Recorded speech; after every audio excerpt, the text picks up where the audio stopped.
श्रीशैले दयापात्रं दीपत्यादिगुणार्णवं यतीन्द्रप्रवणं वन्दे रम्मजामातरं मुनिं लक्ष्मीनाथसमारम्भां नादयामुनमद्वयाम् अस्मदाचार्यपर्यन्तां वन्दे गुरुपरम्परां भक्तामृतं विश्वजानूनमोदनं सर्वार्थं श्रीषडगोपवाङ्मयं सकस्रशाखोपनिषत्समागमं नमाम्यहं द्राविडवेदसागरं திருவழுதினாடென்றும் தென்குருகூரென்றும் மறுவினியவன் பொருணல் என்றும் அருமறைகளந்தாதி செய்தான் அடியினையே எப்பொழுதும் சிந்தியாய் நெஞ்சே தெளிந்து ஏத்தவருங்கேத்தி ராமானுஜ முனிதன் வாய்த்த மலர்பாதம் வணங்குகின்றேன் ஆய்த்த பெரும் சீராச்சடகோபன் செந்தமிழ்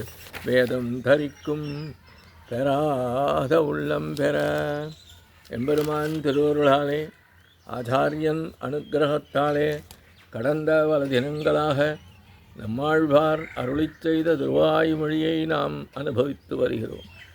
இன்றைய தினம் நாம் காண இருப்பது 2ஆம் பத்து 9ஆம் பதிகம் 6ஆம் பாசுரம்.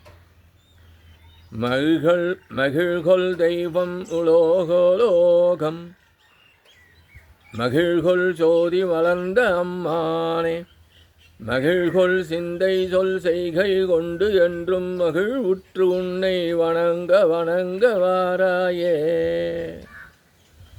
மகிழ்கொள் தெய்வம் உலோகம் அலோகம் மகிழ்கொள் சோதி மலர்ந்த அம்மானே மகிழ்கொள் சிந்தை சொல் செய்கை கொண்டு என்றும் மகிழ்வுற்று உன்னை வணங்க வாராயே. மகிழ்வை எப்பொழுதும் கொண்டவர்கள் தேவர்கள். அப்படிப்பட்ட தேவர்கள் ஞானத்தின் ஒளியை கொண்டதான மனிதர்கள், ஞானத்தின் ஒளியில்லாத விலங்கு மற்றும் தாவரங்கள் அனைவருக்கும் மகிழ்வை ஏற்படுத்த வல்லவ ஒளியை கொண்ட பொருள்களான சந்திரனும் சூரியனும் என்று பல பொருள்களாக விரிந்து நிற்கும் சர்வேஸ்வரனே, உன்னிடம் உள்ள ஆழ்ந்த ஈடுபாடு காரணமாக மகிழ்வுடன் கூடிய சிந்தனை, சொல், செயல் ஆகியவற்றின் மூலமாக அனைத்து காலங்களிலும் மகிழ்வுடன் நின்று இப்படிப்பட்ட மூன்றாலும் உன்னை வணங்கும்படி செய்த உன்னை நான் வணங்கி அனுபவிக்கின்றபடி என் முன்னே எழுந்தருள வேண்டும் என்று ஆழ்வார் இப்பாசுரத்தின் மூலம் எம்பெருமானிடம் பிரார்த்தனைக்கின்றார்.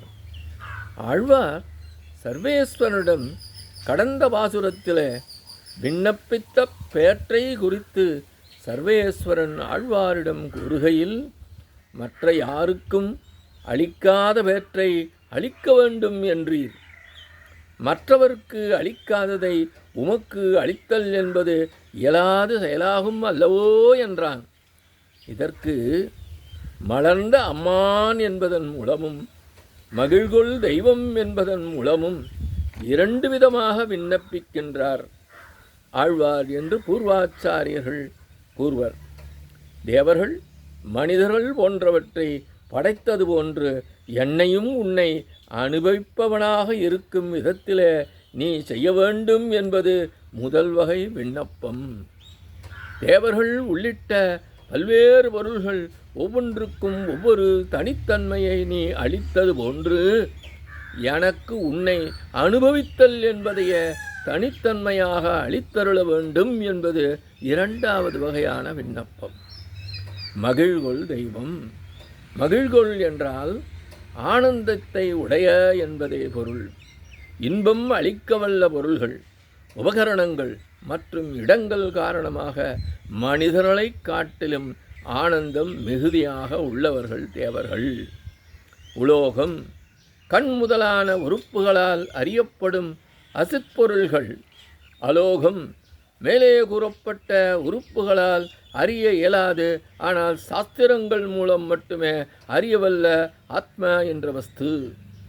மகிழ்கொள் சோதி சந்திரன் மற்றும் சூரியன் இவர்களுக்கு ஒளிர்தலே மகிழ்ச்சி தரும்.